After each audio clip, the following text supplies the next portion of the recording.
Individu berasal dari kata Yunani, yaitu individuum, yang artinya tidak terbagi. Jadi dapat dikatakan bahwa individu merupakan kesatuan yang terbatas, yaitu sebagai manusia perseorangan yang saling berinteraksi satu sama lain hingga membentuk suatu masyarakat. Yang kedua, kelompok. Secara sosiologi, kelompok adalah suatu kumpulan orang-orang yang mempunyai hubungan dan saling berinteraksi satu sama lain, dan dapat mengakibatkan tumbuhnya perasaan bersama. Nah, dalam terbentuknya suatu kelompok karena adanya naluri manusia yang selalu ingin hidup bersama. Yang ketiga, masyarakat. Konsep masyarakat tidak berdiri sendiri, tetapi erat hubungannya dengan lingkungan. Hal tersebut berarti bahwa seseorang berinteraksi dan sesamanya, maka hubungan menjadi faktor yang mempengaruhi sikap-sikap, perasaan, perlakuan, dan kebiasaan-kebiasaan yang ada di lingkungan. Misalnya, lingkungan sekolah dan lingkungan masyarakat. Yang ketiga adalah jenis kelompok sosial terbagi menjadi 6, yaitu yang pertama menurut dan terbentuknya. Yang kedua, menurut erat longgarnya ikatan anggota. Yang ketiga, menurut kualitas hubungan antara individu dan yang keempat, menurut pencapaian. Yang kelima, menurut klarifikasi hubungan pendapat Marton. Dan yang terakhir, menurut hubungan sudut pandang individu. Baik yang saya jelaskan yaitu menurut kualitas hubungan antar anggota jenis kelompok. Dilihat dari kualitas hubungan antara anggota dapat dibedakan menjadi kelompok primer dan sekunder. Yang pertama, kelompok primer merupakan suatu kelompok sosial di mana hubungan anggota bersifat informal. Kontak sosial dan interaksinya sangat akrab. Contohnya keluarga dan sahabat. Yang kedua, kelompok sekunder merupakan suatu kelompok yang hubungan anggotanya bersifat formal. Kontak sosialnya dan interaksi sosialnya berdasarkan asas manfaat dan kepentingan tertentu. Contohnya Ikatan Sarjana Sosiologi Indonesia, Serikat Pelajar, dan PGL. Yang keempat, bagian A. Hakikat hubungan sosiologi terbagi menjadi 3, yaitu yang pertama pengertian hubungan sosial, yang kedua karakteristik hubungan sosial, yang ketiga atau yang terakhir perbedaan hubungan sosial dengan interaksi sosial. Baik, yang saya jelaskan yaitu karakteristik hubungan sosial menurut Fage Fixe dalam tulisan Human Sociality.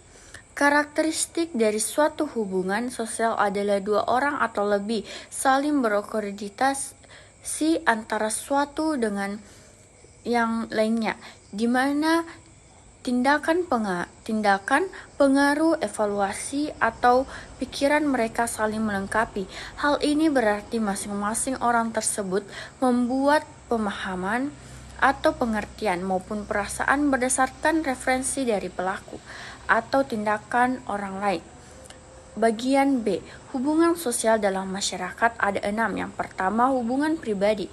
Yang kedua, kelompok sosial. Yang ketiga, gemisikal dan geoscat. Dan yang keempat, hubungan kelembagaan atau lembaga sosial. Yang kelima, hubungan kelas dalam kelas sosial. Dan yang terakhir, hubungan gender. Nomor 5 bagian A. Sebutkan faktor pendorong dan penghambatan terjadinya hubungan sosial dan jelaskan masing-masing salah satunya. Yang pertama, faktor pendorong terbagi menjadi 3. Yang pertama, faktor sosial, yang kedua, faktor ekonomi, dan yang ketiga adalah faktor pendidikan. Yang saya jelaskan yaitu faktor ekonomi merupakan salah satu faktor yang mendorong terjadinya hubungan sosial. Untuk memenuhi kebutuhan ekonomi kita akan melakukan hubungan sosial dengan orang lain.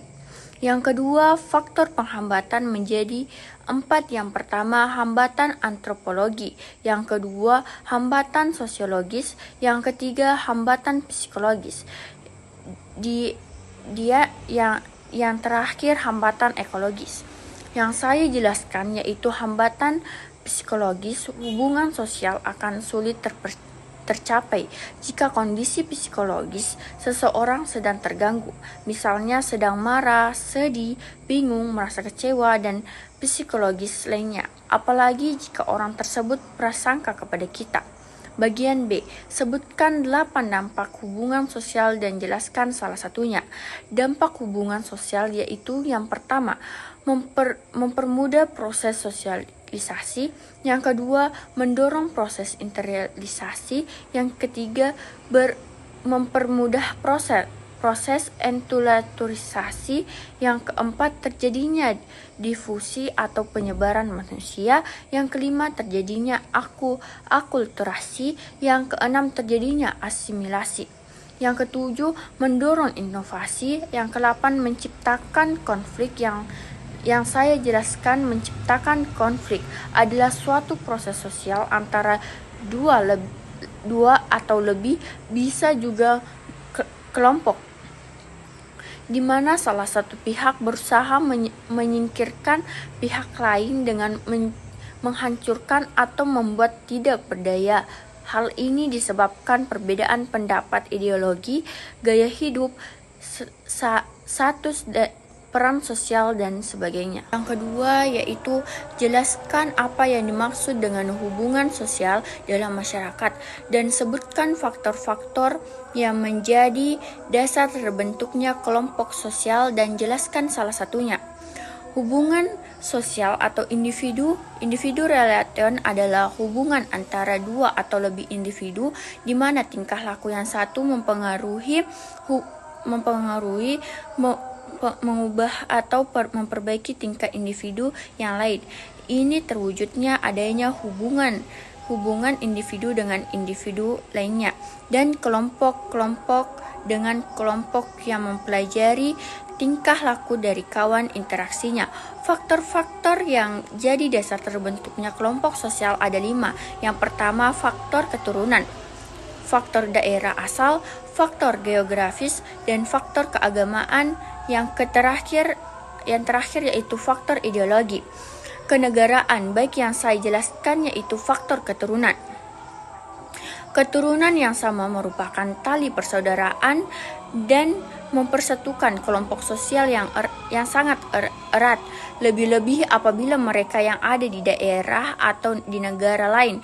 Identitas kelompok sosial akan semakin tampak, solidaritasnya kelompok sosialnya akan semakin mengubah kokoh, ketidakkawanan sosial pun bertambah besar, seperti contoh kelompok etnis yang berada di kota besar di Indonesia, seperti kelompok etnis keturunan Arab dan Tionghoa di Indonesia.